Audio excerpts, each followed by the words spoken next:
I didn't know if anybody would show up to talk about death, especially on a nice spring day. I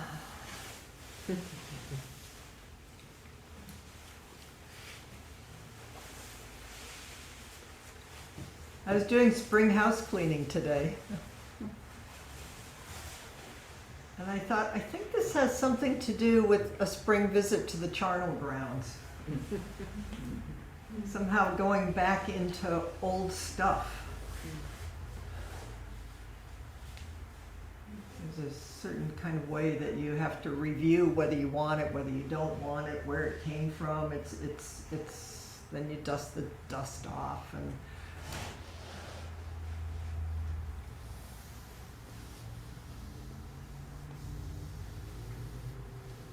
it's hard to take books you've had for 20, 30 years, put them in a bag with the intention to take them out the door.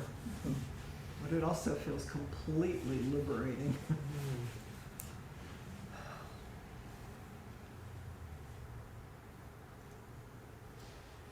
So, death at the end of every exhale.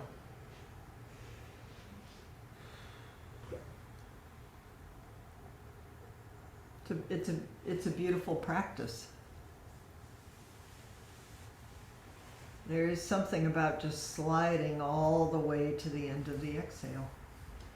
Just give ourselves to it. And also notice if you don't want to. It's like, I think that was far enough. Enough dissolving. I think I want to come back into form again. And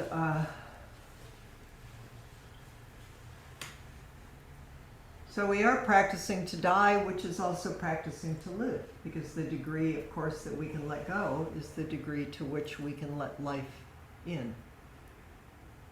And to give up control, that we think we're in charge of this.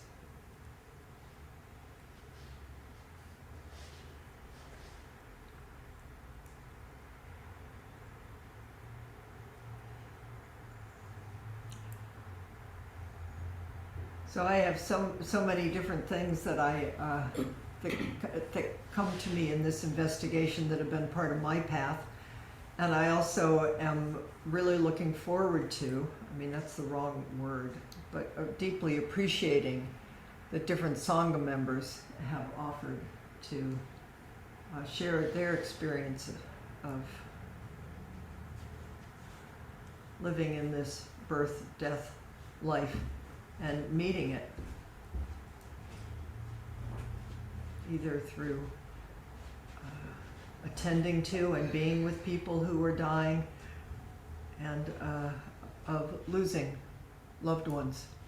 And I realized, I think in particular, the people that I asked if they would talk, if they would share whatever they are willing to share of their experience over this next month, is I think almost every one of them has lost a child. Whether a young child or that relationship of a child. Just to me the most unimaginable.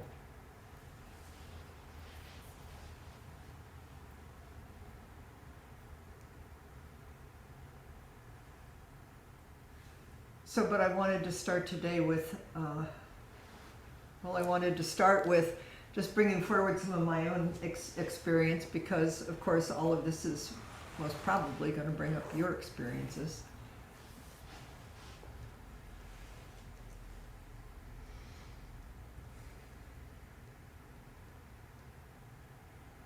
I think children are naturally curious about death.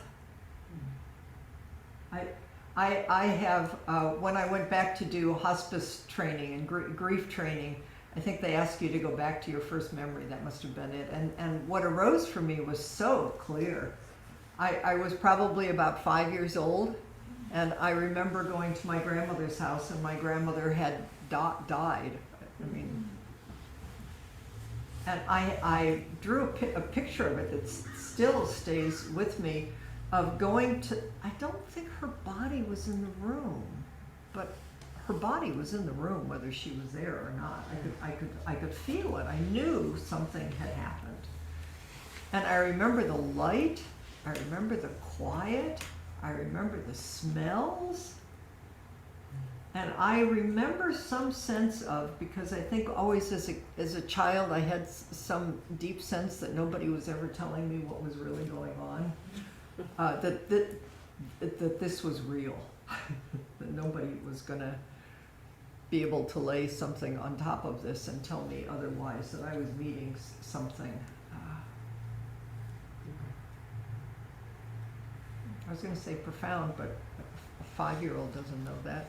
I was meeting something. And I've always had that, and so what is it? It's like that never went away. So just a couple of other, tracking my own experience. When my son was born, I was living at Green Gulch, we were living at Green Gulch Farm. He was born at Green Gulch, and it was right at the beginning of AIDS. Mm-hmm. And I had the most, again, profound experience of the joy of birth, this birth, and an awareness of how precious and precarious it was, and that there was death happening to mostly young men at that point, mostly in San Francisco, but everywhere. And so I went to my friend who was in the very beginning of and beginning Zen hospice and asked her if she would train me. And Evan was a little tiny baby, and I would once a week. This is before we knew how it was contagious. Maybe you remember in the very beginning nobody knew. And I would drive into the city once a week and volunteer at it wasn't Laguna Honda, it was another one of the main hospitals where AIDS patients were in San Francisco. And then I would drive home and I would just take all my clothes off outside and hose myself down and wash everything, because I was going into this pretty much newborn baby and I knew how vulnerable he was. But somehow I couldn't not do that. It's like none of this makes any sense. It's like, what a dumb thing to do. I mean, from a logical point of view. So when we left Zen Center, my husband and child and I, he was 2, I continued to do grief work, and I remember thinking, why am I doing this? I don't have any grief. I mean, that's how disconnected I was from any of it. I just was going on some kind of internal intuition.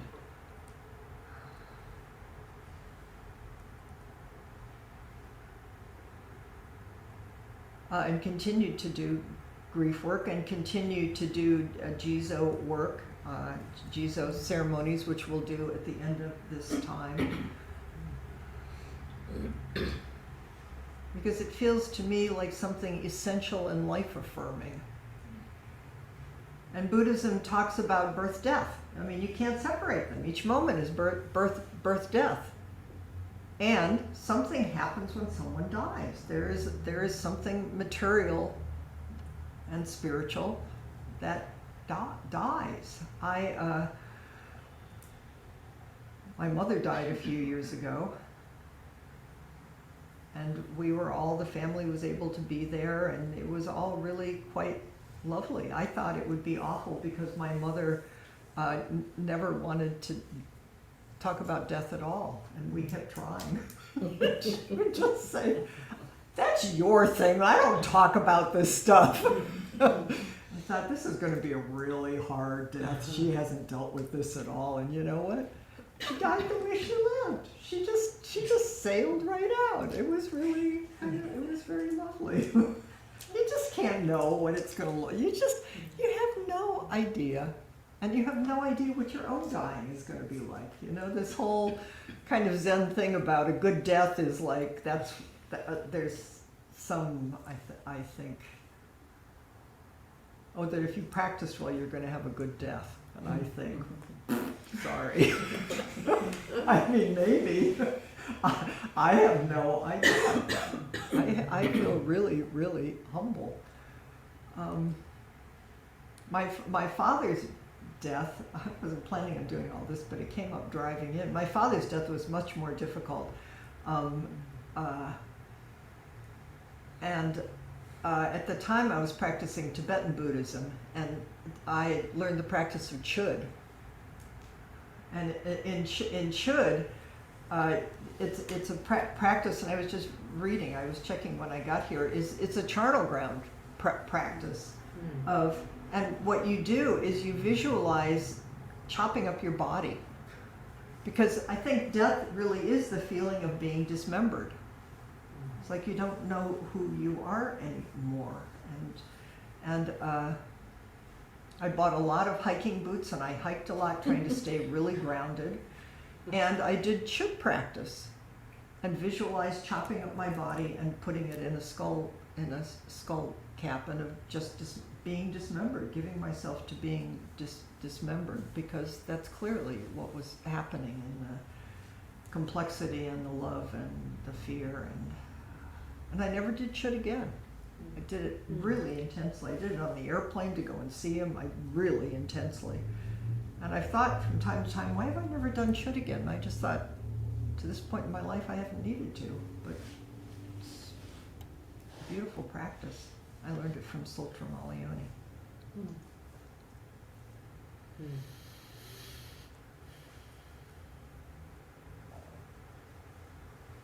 At San Francisco Zen Center, Yvonne Rand.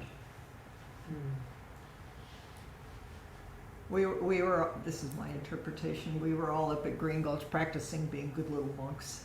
And Yvonne Rand was down at Muir Beach doing all the messy stuff. She was dealing with all the death and the dying and the messy people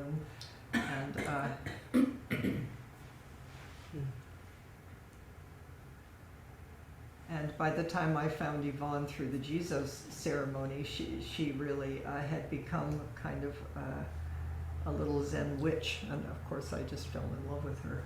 So I wanted to bring her forward because she did teach me the Jesus ceremony, and I feel in a direct lineage with her. We know, and I'll say again, and they were her favorite teachings, the 5 remembrances. I am of the nature to grow old. There is no way to escape growing old. I am of the nature to have ill health. There is no way to escape having ill health. I am of the nature to die. There is no way to escape death. All that is dear to me and everyone I love are of the nature to change. There is no escape from being separated from them. My deeds are my closest companions. I am the beneficiary of my deeds. My deeds are the ground on which I stand. Sometimes my practice is, maybe especially when I'm feeling irritated or judgmental, and I remember everybody's gonna die. This person is gonna die just like me. And we have no idea how or when, but we're all completely in the same boat. And somehow that helps me remember to come back. What's most important here? Here's another one of Yvonne's favorites. Birth will end in death. Youth will end in old age. Meetings will end in separation. Wealth will end in loss. All things in cyclical existence are transient, impermanent.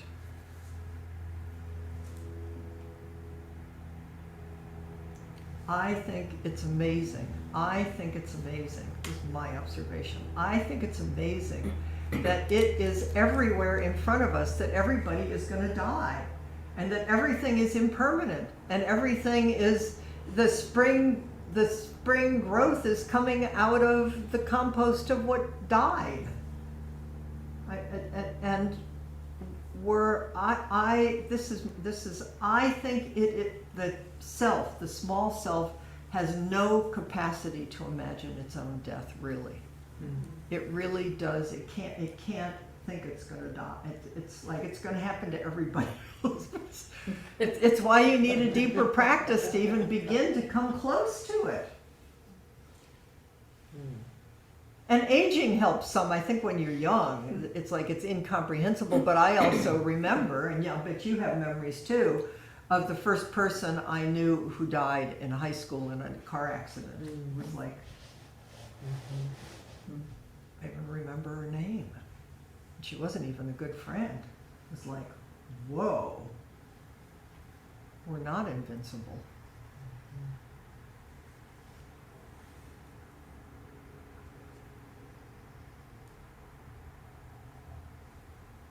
So, but something in us knows, and I think it's part of what brings us to practice, is how do we sit in this birth-death world?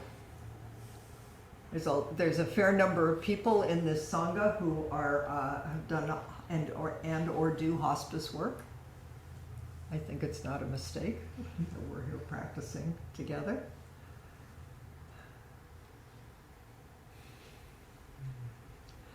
So what I wanted to, you'll see in the newsletter, I've got so many different resources, I'll probably drive you a little crazy, and I don't expect any of you to read any or even all of them, but they're there for you, and I'll bring some of them forward. This is an interview by Yvonne Rand that, I guess I should say, people over the years have said, and I think maybe it's as some of us are also aging, is what do Zen people do when you die? What are the rituals?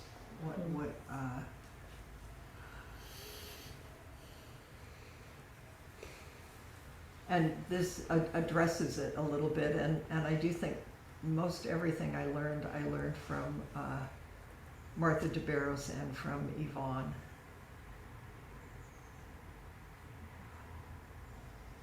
So I think this article is a good way to enter into this, and I will talk about rituals at a certain point this month, and to really say, you know what? Everybody needs to do exactly what they need to do. There's no right way to do this. Families need to do what they need to do. Listen to the people around you, and I'll also just share some of the stuff that I've learned. Okay, this is an interview from Inquiring Mind, and here's the interviewer giving the background. A number of years ago, His Holiness the Dalai Lama gave a lecture in Washington, D.C. where he spoke of death. I meditate on my own death several hours a day. I mean, Tibetans, that's a practice. I meditate on my own death several hours a day, every day. But when the time comes, I'll probably blow it. His admission was met with a lot of nervous laughter, as everyone in the room understood that even the wisest amongst us have a difficult time with the letting go part of life. This was an important moment in our relationship to the subject. So perhaps it was Yvonne Rand's garden itself, teeming with life, that made her collection of dead critters okay to look at and to smell. Add that to their authoritative introduction by Yvonne, the teacher, presenting them one by one as her teaching assistants in that garden by the Zendo. They were rotten, desiccated, decomposing, stinky, crawling with maggots and flies, yet as perfect in death as when they had been alive. I actually have lots of memories of the maggots and everything. I don't remember the smell. Maybe it was who knows? But I edited this, and at a certain point, one of the things I edited out. Bill, her partner, who they practiced together, he said to her, Yvonne, these things have to go out of the Zendo. They just smell terrible. And I'm telling you this because it tells you a lot about Yvonne. She just went, no way. Just like those stinky, desiccating beings were the teaching, and they were going to stay. And Bill learned to live with them. Okay, so here's Yvonne. That's a cat I found on the side of the road. I've been watching the body of that cat for about a year and a half. There are changes every single day. In her home, there are boxes she opens to reveal a raptor, mice and moles, lizards and bats, various kinds of finches, several turtles, a snake, some frogs and toads, a fox, and a magnificent sturgeon. Some remains already skeletal and others still rank in various stages of decay. I did see this. There were baby birds. Notice the incredible transition in shapes and structure, from bone to feather. The whole world of death reveals so much life and structure of the being when it's alive. I find the process of these critters decomposing remarkable. In many ways, this practice grew out of my sitting with people while they died. It really began for me when Suzuki Roshi got sick and was in his own dying process. I had been Suzuki Roshi's secretary and assistant for almost 6 years, so going through his dying with him was an extension of the relationship the two of us already had. I was one of the 2 people who took care of him in the last 4 months of his life, the other being his wife, Mitsu Suzuki. I remember sitting next to his bed.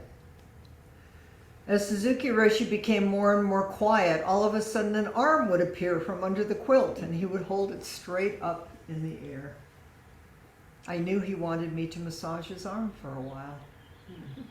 Then the arm would disappear back under the quilt and later another arm. And a while after that, there'd be a leg.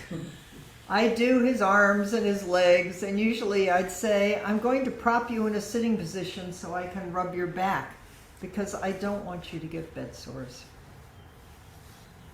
At a certain point, I guess it was before he went to full bed full time, he went to Mount Zion Hospital where he had some tests. When I went over to see him, he was sitting on the edge of the hospital bed, dangling his feet like was on a swing with a big grin on his face. The nurses had just brought his lunch in. He mouthed to me, I have cancer. He was relieved that he wasn't contagious and that he didn't need to be afraid of being close to the person he wanted to be close to. He patted the bed next to him and said, here, come sit here. And then he took a forkful of his lunch and he fed me. He said, now we can eat together like we used to. So we ate together off the lunch tray. It was a huge teaching and presence, huge. For Suzuki Roshi was fully present with whatever was happening moment by moment. The kind of cancer he had is associated with extremely intense pain, but I never had any experience of him being in discomfort. He was so present with whatever was there. Don't compare yourself to Suzuki Roshi. I really don't set yourself up. This is the story of Suzuki Roshi from Yvonne. After he died, some of us sat with his body around the clock for a week. He had died on an early morning in December, right after the bell announcing the beginning of the transitional year and Zen retreat. The bell rang and he passed. So at the beginning of Sesshin, he died in the first period. Which is, there's lots of stories about Zen masters doing things like that. I mean, he did it, but Don't set yourself up. But what a beautiful thing is then everybody had to sit sesshin for a full week together in their grief. We sat with his body in the room where we had met with him every day for morning tea. After a week, the mortuary people came, did all this preparation stuff, and took his body. There's a whole way that you can sit with a body that I can tell you some of that stuff. Nobody sits with a body for a week anymore. Maybe a few days, maybe. Then we sat with him in the mortuary with an open casket. A number of us went to the crematorium. That back then, that was, nobody did that either. Now it is part of, it's a beautiful thing to be able to go to the crematorium. I did that with my mother and my father. Anyway, it's whatever is fine. The cremation occurred behind a beautiful curtain, and much to the dismay of the mortuary people running the whole thing, we not only wanted to see the body, but to go with the body and help put it into the oven. Mrs. Suzuki pushed the button that started the flame. We weren't about to be left out of any of it, which the mortician and the cremation people were not used to at all. Now there's, like, if you go to the Sebastopol Cemetery, there's a whole viewing room where you can do that, and they're much more used to it. But that's also Sonoma County and Marin County. I think that the next body I took care of after Suzuki Roshi was Lama Govinda. Before we put his body in the oven, I covered it with rose petals and herbs, including rosemary, the herb associated with remembrance. The man running the crematory in Oakland was very kind and let me push Lama Govinda's body on a wooden board into the oven. We didn't have him in a coffin, just on a piece of plywood. After the door was closed, I sat by the oven during the whole cremation. There was a little hole with a removable plug where the man running the oven could peek into the room, onto the oven to see how things were going. I've done this a fair amount, and it's obviously not a practice for everybody, but I actually, it's amazing to be able to accompany a body all the way through. Periodically, he would ask me, "Do you want a look?" I kept removing the plug, watching the body as it burned. At a certain point, because of the heat and the flames, there was a change in the ligaments and tendons in the legs, and Lama Govinda's knees lifted up. It was only afterwards that I realized why that had happened. There had been a sense for a moment, he's alive. It is an amazing alive practice, watching a body in a fire. But again, not for everybody. So after that, people started asking her to come and be with other people when they were dying. She kind of got a reputation. Harry Roberts was an old Yurok Indian, came and helped us at Green Gulch and taught us a whole lot. Harry was a wonderful curmudgeon. He worked with many of us and was involved in planting the garden and fields at Green Gulch Farm and Zen Center. Harry had lived at Green Gulch for a while and then lived with me and my family for the last several years of his life. As he was dying, he asked me, "What are you going to do with the carcass after I die?"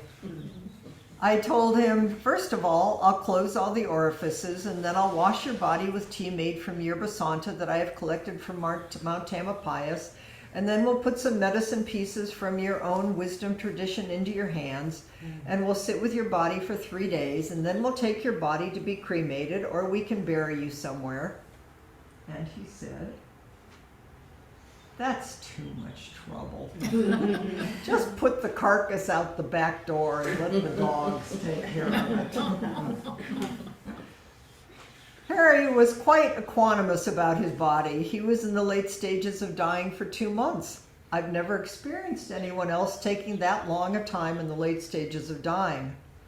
Harry was so thorough in his lifetime, he did everything slowly and carefully, and that's exactly how he died.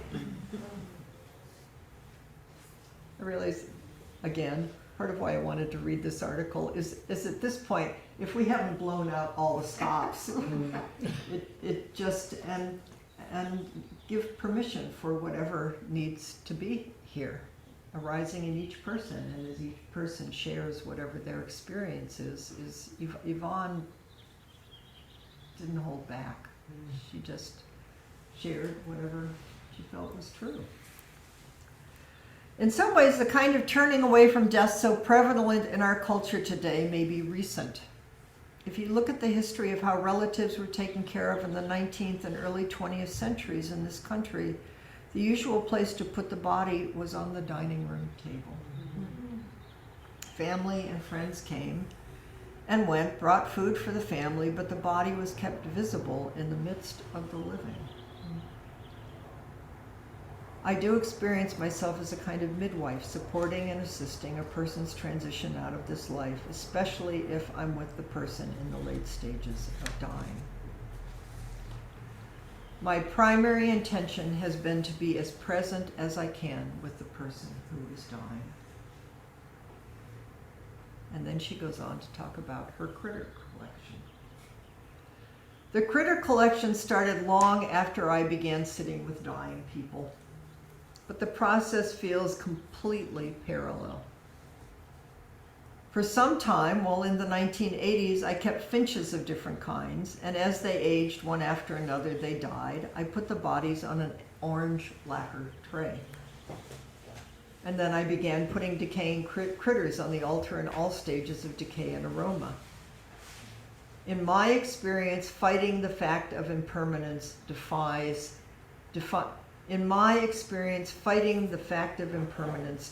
suffering. In our culture, we keep trying to skew to what we want, what we like, what smells nice. We shun being present with whatever is so in each moment. It is a conscious decision on my part not to turn away from any aspect of the process. I see this as consistent with sincerely following the Buddhist teaching. The cogent meditator ceases to be afraid. I give up turning away and cease picking and choosing. In turning toward what is initially repellent, I'm cultivating a capacity to be present with whatever arises in any given moment. If what we are training for in our Buddhist practice is the capacity for relationality with all beings and things, then training in becoming able to be present is essential. I see my connection with these creatures as part of an ongoing process of studying conditioned mind in service of dismantling conditioned patterns.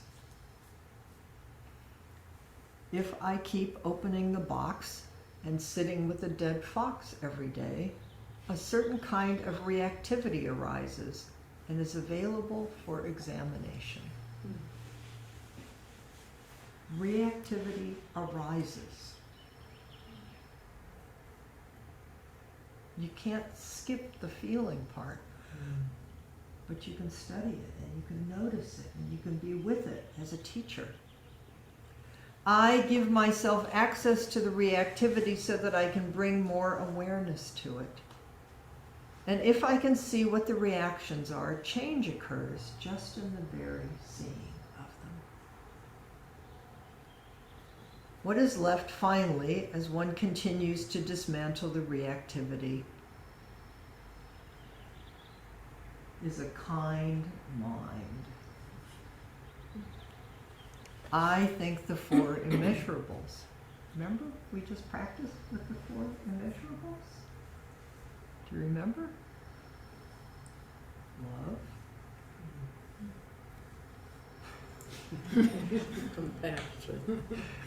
Compassion.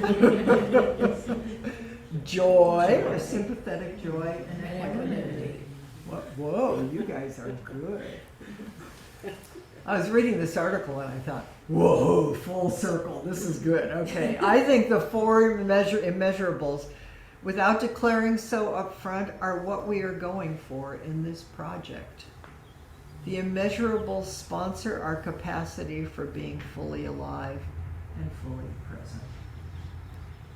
If I've cultivated loving kindness, compassion, sympathetic joy, and equanimity, the resulting capacities of mind will serve the dismantling and fading away of unconscious habitual conditioning.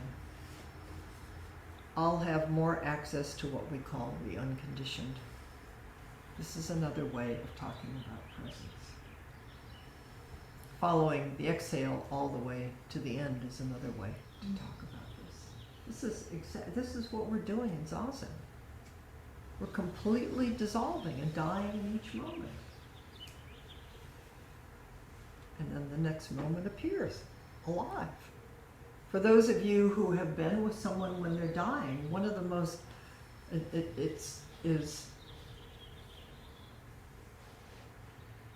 I don't think we have any idea, really, on a visceral level, how much we're tracking breath.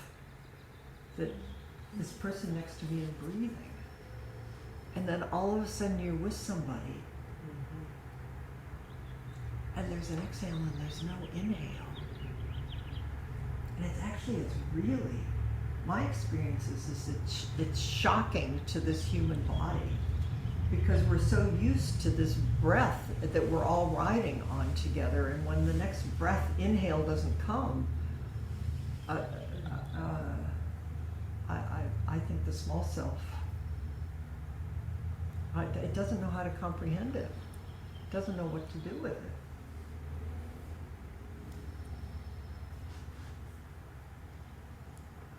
We're in the great mystery. I can't emphasize enough that what interests me is completely connected to being alive. There is no separation. Part of being alive is being open to dying, death, and decomposition. We are ourselves part of the cycle, though not everyone wishes to know this.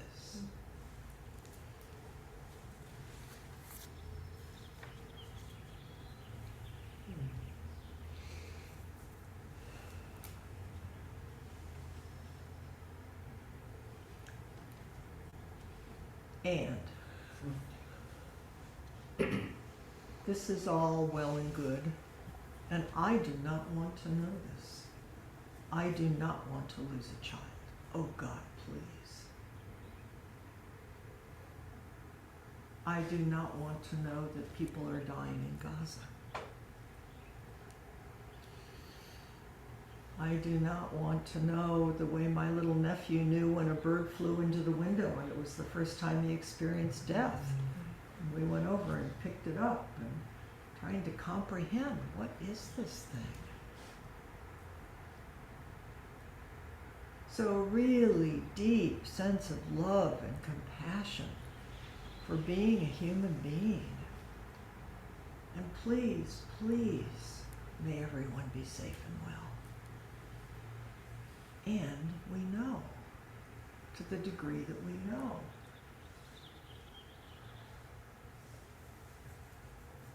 Birth will end in death. Youth will end in old age. Meetings will end in separation. Wealth will end in loss. All things in cyclical existence are transient and impermanent.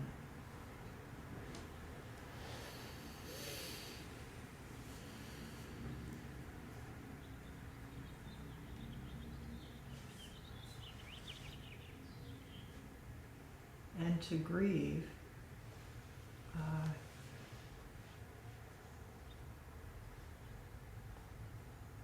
that I, at late 20s, early 30s, thought I didn't have any grief. I mean, I lost grandparents, but, you know, you get taught how not to feel things. To me, grieving feels like coming back to life. You can't skip it. And we can give each other the gift of accompanying. When someone comes in and says, I I have cancer, or my sister is dying, or it's the degree to which we can actually just be with each other. Not too much, not too little, just to not turn away.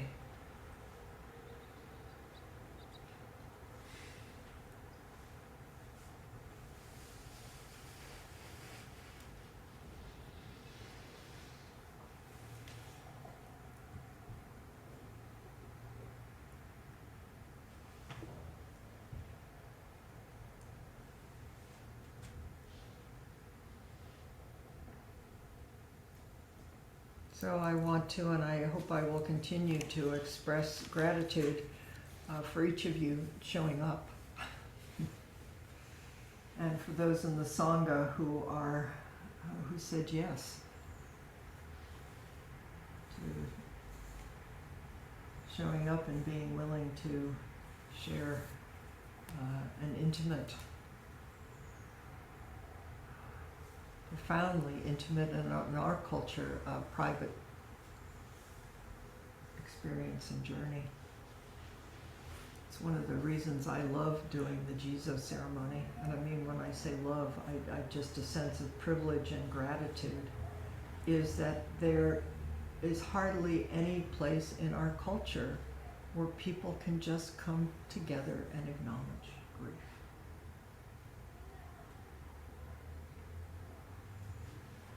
You know, we sort of have funerals, we kind of, but to just acknowledge what we're all holding or knowing or not wanting to know, it's tender.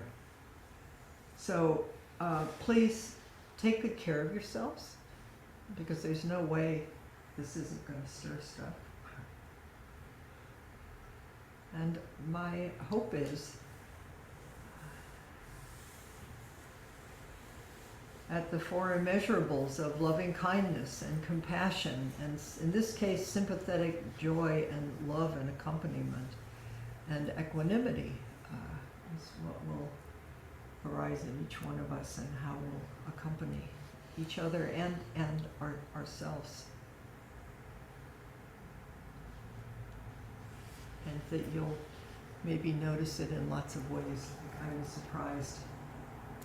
The grief and the liberation I was feeling taking 30-year-old books off a shelf and having,